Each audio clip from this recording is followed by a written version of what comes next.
Hello friends, welcome in के I P के YouTube channel में आप सभी का स्वागत है। और आज हम इस वीडियो के माध्यम से आपके साथ बायोमास सेक्टर्स में सेंट्रल पॉल्यूशन कंट्रोल बोर्ड यानी CPCB द्वारा जो वन टाइम फाइनेंशियल असिस्टेंस दी जाती है बायोमास पैलेट प्रोजेक्ट्स पर, उसके बारे में आपके साथ इंफॉर्मेशन शेयर करेंगे। जैसा कि आप सभी को पता है कि जो बायोमास पैलेट्स है, इसकी जो डिमांड है आप पावर प्लांट के साथ साथ जो इंडस्ट्रियल सेक्टर्स में भी डे बाय डे ग्रोइंग्स हो रही है।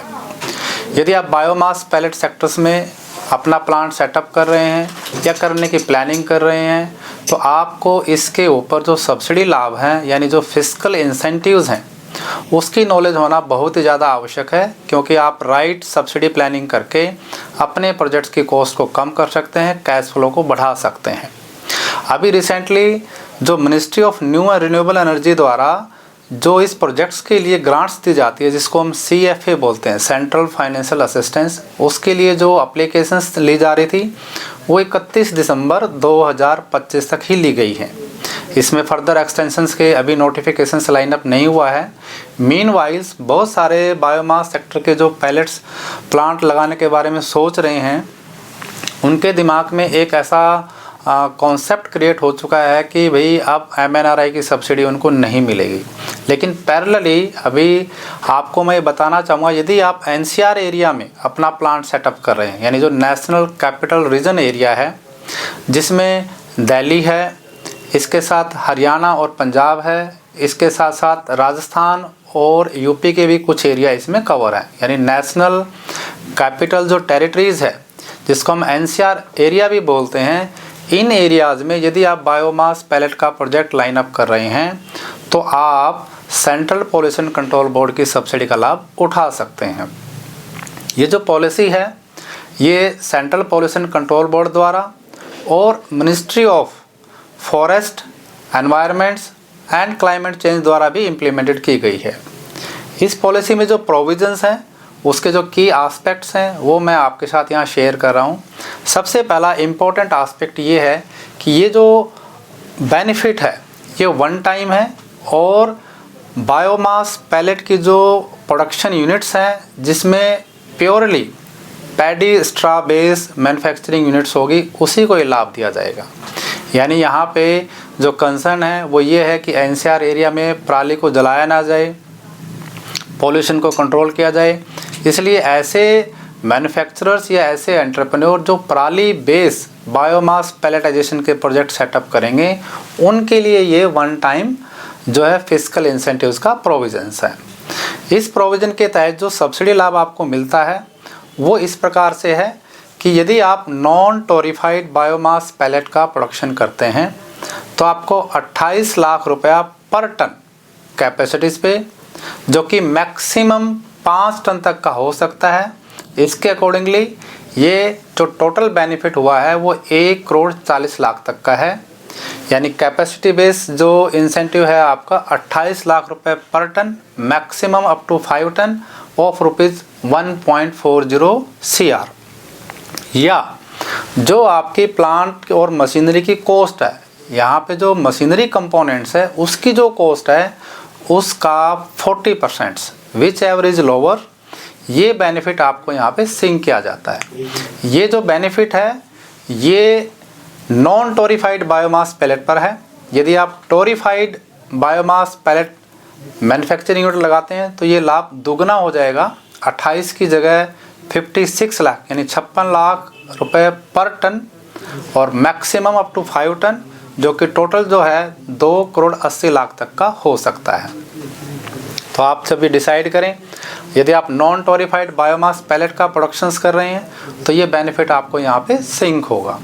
इसके साथ साथ यहाँ पे जो इम्पोर्टेंट कॉन्सेप्ट है वो इस प्रकार से है कि आपको अपने इस प्रोजेक्ट्स में कम से कम 80% जो है पराली का यूजेस करना है, यानी प्योरली पराली बेस ही बायोमास पैलेटाइजेशन होना चाहिए। एज पर नीड आप 20% तक का जो अदर बायोमास फीड स्टॉक है उसका यूज़ कर सकते हैं। तो ये एक इम्पोर्टेंट क्राइटेरिया है।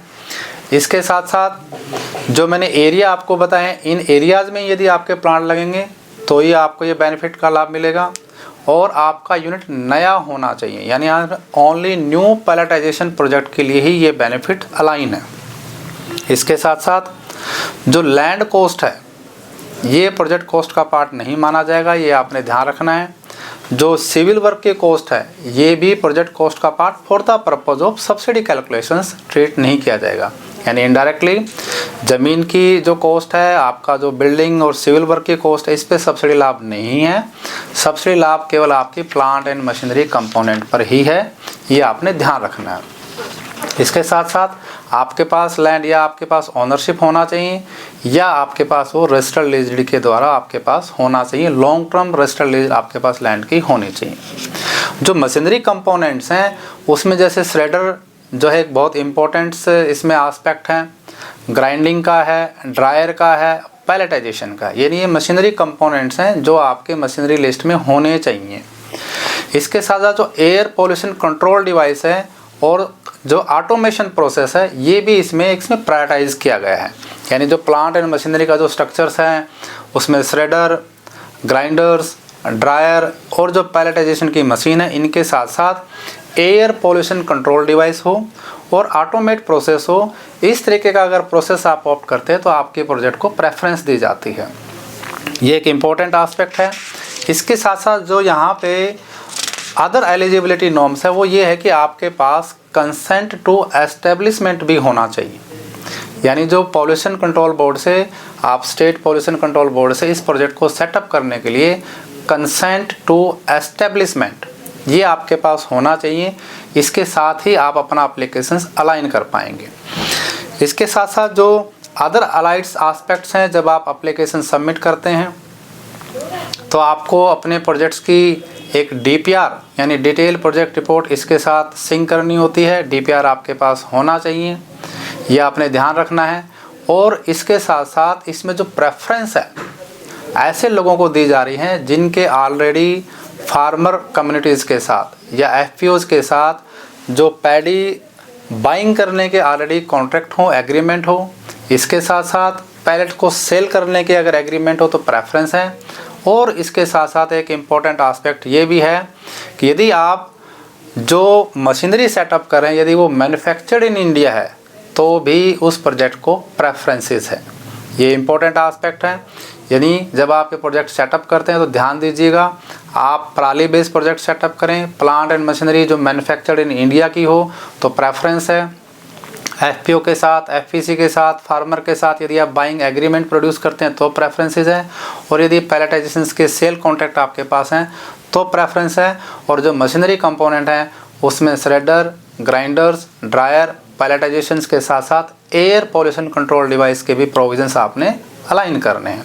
तो इस तरीके से यदि आप पूरा प्रोजेक्ट सेटअप करते हैं तो आपका जो प्रोजेक्ट है वो CPC द्वारा एक आपको अप्रूवल दी जाती है। इसके बाद आपको जब ये प्रोजेक्ट आप सबमिट करते हैं यानी CPCP के वेब जो पोर्टल्स है उस पर आपको अपना आवेदन करना होता है before commencement of the production.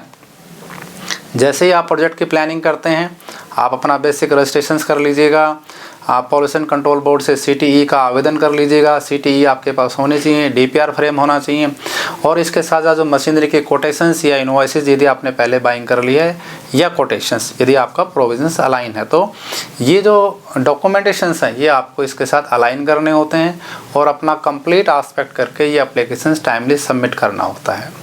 जैसे ही आप एप्लीकेशन सबमिट करते हैं तो जो स्टेट पॉल्यूशन कंट्रोल बोर्ड है वो आपके प्रोजेक्ट्स को रिकमेंडेड करता है सेंट्रल पॉल्यूशन कंट्रोल बोर्ड को। और जैसे ही वहाँ से अप्रूवल्स आती है तो आपको जो ये फंड्स हैं रिलीज़ किया जाता है। आपको इस फंड्स का utilisations as per the norms align करना होता है। इसके साथ साथ जितने आप क्वांटिटी ऑफ बेनिफिट का यानी सब्सिडी लाभ आप लेना चाह रहे हैं उसके इक्विवेलेंट अमाउंट बैंक गारंटी का भी प्रोविज़न इसमें है। यानी जो स्टेट पॉल्यूशन कंट्रोल बोर्ड है वो आपसे बैंक गारंटी भी ले सकता है जितने अमाउंट की आप सब्सिडी क्लेम कर रहे हैं, ताकि आप सब्सिडी का सही यूटिलाइजेशन हो। ये जो बैंक गारंटीज़ है 1 साल की वैलिडिटी के साथ आपको सबमिट करनी होती है। तो ऐसे कंप्लीट आस्पेक्ट के साथ आप अपने प्रोजेक्ट का कंप्लीट प्रोफाइल बनाइए, प्रोजेक्ट रिपोर्ट बनाइएगा, जो प्रेफरेंस ऑर्डर हैं वो एग्रीमेंट अरेंज कीजिएगा, मशीनरी और जो अलाइड प्लांट और मशीनरी कंपोनेंट है उनके कोटेशंस को अलाइन कीजिएगा। ये सारे जो कंपोनेंट अपने की कमर्शियल्स जो हैं, लैंड के जो डॉक्यूमेंटेशंस हैं, आपका जो प्रोफाइल्स हैं, ये सारे एस्पेक्ट आप सिंक करके अपना एप्लीकेशन सक्सेसफुली सबमिट करते हैं तो आपको इसमें सब्सिडी लाभ मिलने की संभावनाएं बढ़ जाती हैं। अभी जो गवर्नमेंट्स का पीछे भी एक नोटिफिकेशन ये आया था कि आप MNRI और CPCP में से केवल एक का लाभ ले सकते हैं। ये आप ध्यान से सुनिएगा कि काफ़ी लोगों को ये कन्फ्यूजन रहता है कि हम दोनों ही लाभ ले लें। नहीं, ऐसा नहीं है। MNRI की जो प्रोविजंस हैं वो पूरे ऑल ओवर इंडिया बेसिस के प्रोविजंस हैं, और यदि आप CPCP को सिलेक्ट करते हैं तो CPCP जो NCR एरिया है, यानी हरियाणा स्टेट पूरा, पंजाब स्टेट पूरा, दिल्ली और राजस्थान और यूपी के जो NCR एरियाज़ हैं, इनमें यदि आप प्रोजेक्ट सेटअप करते हैं तो ये लाभ आपको मिलता है। तो यदि आप इन एरिया में बायोमास पैलेटाइजेशन का प्रोजेक्ट पराली बेस कर रहे हैं तो ज़रूर आप इस में अपना सबमिशंस जो है एप्लीकेशंस अलाइन कीजिएगा। सब्सिडी डॉक्यूमेंटेशंस, फाइलिंग्स, DPR, ये सारे जो डॉक्यूमेंटेशन से रिलेटेड वर्क हैं, इनके लिए आप KIP की टीम के साथ कनेक्ट करके अपना जो सब्सिडी एप्लीकेशंस हैं वो सक्सेसफुली अलाइन कर सकते हैं। KIP 2008 से as a corporate subsidy consultant के नाते अपनी सेवाएं दे रही हैं। यदि आप भी बायोमास सेक्टर्स में अपना प्रोजेक्ट प्लान करना चाहते हैं तो KIP के यूट्यूब चैनल को ज़रूर सब्सक्राइब कीजिएगा, बेल आइकन को ज़रूर प्रेस कीजिएगा। इसके साथ साथ KIP का जो ई-कॉमर्स प्लेटफॉर्म है KIP4business.com पर ज़रूर विजिट कीजिएगा। इस प्लेटफॉर्म पर हमने आपके लिए biomass sector specifics e-books align की हुई, इनको डाउनलोड कीजिएगा और अपने इस सेक्टर की जो डीप अंडरस्टैंडिंग को डेवलप कीजिएगा। तो once again welcome in KIP4 biomass sector specific business opportunities. Thank you.